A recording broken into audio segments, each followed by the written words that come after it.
start over and introduce yourself. Okay, my name is Legacy Russell, and I'm an artist and creative producer. I'm working on a project called Open Ceremony that will be broken into 4 different rites. I'm currently in the process of wrapping up the first rite, which is Rite of Remembrance, and involves memory transcription. I've been going out into the street as a native stenographer, kind of as like a public secretary, and engaging with the public about Lower Manhattan, in particular about the East Village and Lower East Side and their memories. So there's something really meditative about being able to use the written word in public space. I think I'm going out, into these different spaces with a typewriter, which many people actually haven't even seen before. So there's this strange generational gap, but also there's this kind of audio element of actually hearing the sound of this typewriter making noise in public space that is alluring and strange and bizarre and unusual and disorienting to people. And there's a patterning to that, a rhythm of the sound of actually typing words and being deliberate about that on what they're saying, and to accurately quote them without paraphrasing in a space that actually is not meant for this type of work, out in parks or on the street. Stories actually have really run the gamut.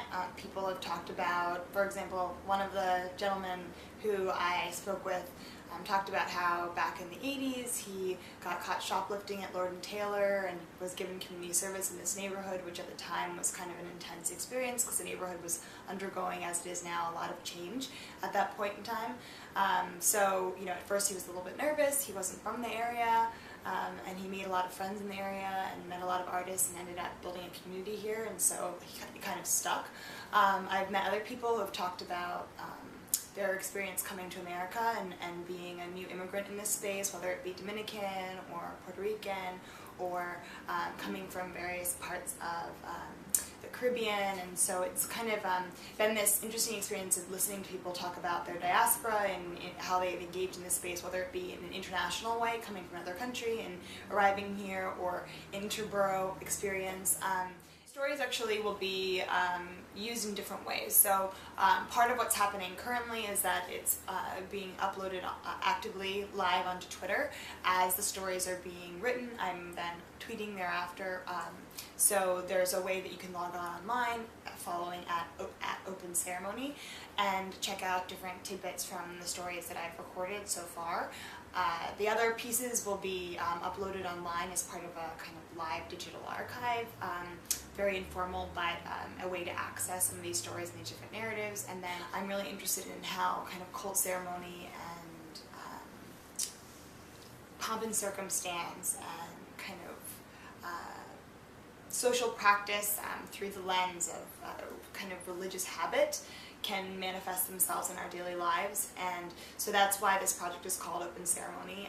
It's a way of looking at how we can reinterpret what it means to be in a modern space and to be enacting kind of regular rituals or habits or behaviors within a public realm. American Idolatry is an exhibition that's going to be opening at Invisible Dog in October, and we'll have a group of artists, around 15 to 16 artists in the show at this point. And so it'll incorporate performances and public programs, screenings and talks, and it'll be an opportunity for a lot of artists who are kind of on the rise, who I'm really excited about, to produce an exhibition that will change the site of Invisible Dog into kind of a house of worship for the run of the exhibition. The projects that I work on, both as an artist and a cultural producer, deal with kind of wayward ceremonies of remembrance and idolatry.